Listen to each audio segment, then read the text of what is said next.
Well, I think what was really noticeable last night was that this was obviously in front of an audience of Conservative Party members. And as we know, those are the people that will decide who wins this contest. In the opening speeches, I think both candidates made their cases well, but what was noticeable was that Liz Truss was getting laughs from the audience. She was getting more applause, it seems, than Rishi Sunak. And I think, given that what we know from the polling available of Conservative Party members, which is that Liz Truss seems to have a commanding lead, what you're looking for in some of these hustings is some kind of game-changing moment. And I don't think we really saw that last night.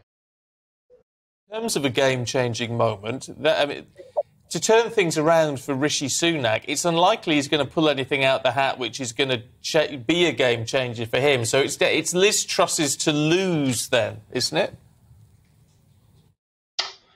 So we should always avoid certainty in politics, but it does look that way. I think that part of the problem Rishi Sunak does have, I mean, in your clip there, you played a clip of someone accusing Rishi Sunak of stabbing Boris Johnson in the back. Now, it's a slightly strange thing to hear when you look at the polling from just before Boris Johnson resigned, because around 59% of the public overall thought that he should resign, and including half of people that voted Conservative in 2019. But there clearly is this feeling amongst some Conservative voters, around 1 in 4 at the time told us he shouldn't resign, and clearly amongst some Conservative members that he shouldn't have gone. And Rishi Sunak, because he was one of the people that resigned, that is seen as someone that brought that about. That's not the case for Liz Truss, obviously. So I think he's struggling to overcome that perception. And also he was Chancellor at a time when taxes were increased.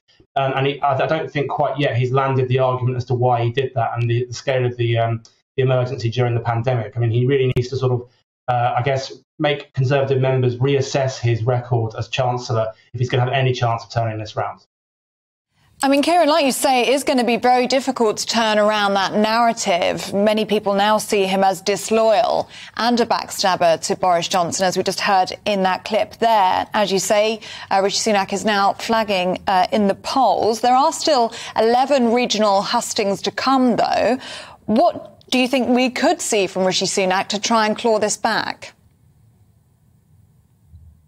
Well, I guess he's got a choice to make. He can either try and come out with some eye-catching policies that will maybe make Conservative members reassess their views of him, but it's a dangerous game because, having argued that immediate tax cuts, for example, aren't the answer, and that he's actually making a virtue of not cutting taxes straight away to control inflation, he can't very well then suddenly U-turn on that and start announcing loads of tax cuts. So it's quite difficult to know what policy it might be that would change the minds of Conservative members. I think ultimately what he's got to do is to try and make Conservative members reassess his record as Chancellor and maybe be a bit stronger on why he chose to resign and why taxes were put up. But again, you're right, I think, to say that it's Liz Truss's to lose at the moment. And I think it is quite difficult to see how things change unless Liz Truss makes some kind of misstep.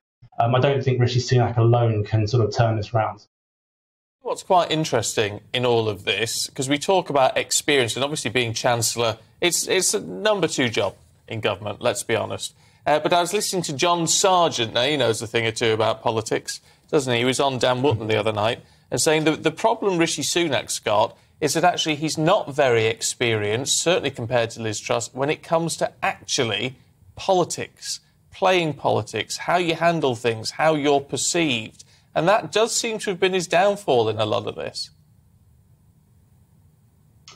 Well, again, I think we should be careful about talking about downfalls before we have the result. But I think ultimately, this is a contest amongst Conservative Party members, and I think Rishi Sunak's made the decision to resign. He has looked like someone that's instrumental in bringing Boris Johnson down. Liz Truss didn't resign, and it may turn out that when the history books are written, that decision played in her favour. In terms of his experience, I mean, it's strange when you look back during the pandemic, at least with the public, his personal poll ratings were some of the best we've seen. He was at one point the most popular Chancellor since Healey in the late 70s. But obviously things can change in politics quite quickly, and that's what we've seen. And as I say, it's going to be a very difficult job for him to turn that around now. And on the front pages of many of these newspapers, I'll show you the Mirror here this morning, profits in misery, talking about the £11 billion profit that Shell and Centrica have announced in the past 6 months. But despite these record profits, Liz Truss last night confirming that she won't impose a windfall tax on those energy firms. It's something that's going to upset a lot of people, I think it's fair to say. Do you think that's the right stance from her?